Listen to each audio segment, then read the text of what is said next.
Hey church, this is Michael Eudy. We're going to be in Psalm 132 today, but really focusing in on verses 10 through 16. But we're going to walk through the first little bit first. It starts about David and his desire to build a temple for the Lord. What this shows us is that we have this basic human need for God's presence here on earth.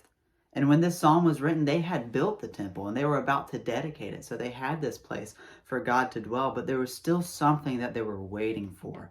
Verse 10 says, "For the sake of your servant David, do not turn away the face of your anointed one." The anointed one. That's where we get our word Messiah from. They're saying, God, remember this promised Messiah that you have given us. Someone who's going to come and be the king, who's going to rule with justice, who's going to defeat evil and rule forever. And then the Lord tells us who that is. He speaks to David. He says, "One of the sons of your body I will set on the throne, and their sons forever shall sit on your throne." So the sons of David, the son of David, is going to rule forever. But then God doesn't stop there. He says, you know, who's really going to rule here is me. For the Lord has chosen Zion. He has desired it for his dwelling place. This is my resting place forever. Here I will dwell, for I have desired it. God is saying, you know, the one who's really in charge here, the one who's really going to rule, who's going to fill this place, it's me. You know, there's this promised Messiah to be the son of David, and it's really me. And how does that make sense that it's the son of David? Well, we know that it was Jesus. He came down from heaven, fully God, fully man, from the line of David to be this Messiah, this king who's going to rule forever, who's going to defeat evil, who's going to rule with justice and bring his kingdom. And when he brings his kingdom, what happens?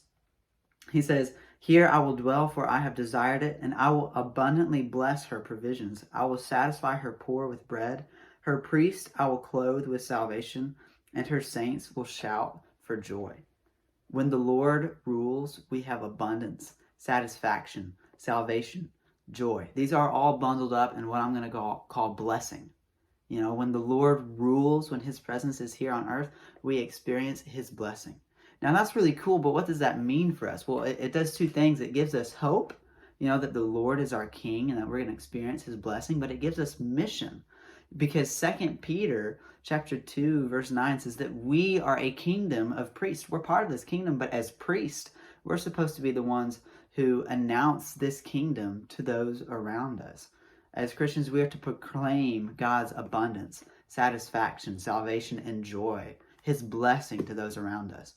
So make the area around you a pocket of God's kingdom, that when you're around people, the way that you treat them, the way that you act towards them, they look at you and they see a window into the kingdom of heaven. Hey, why don't you bless somebody today?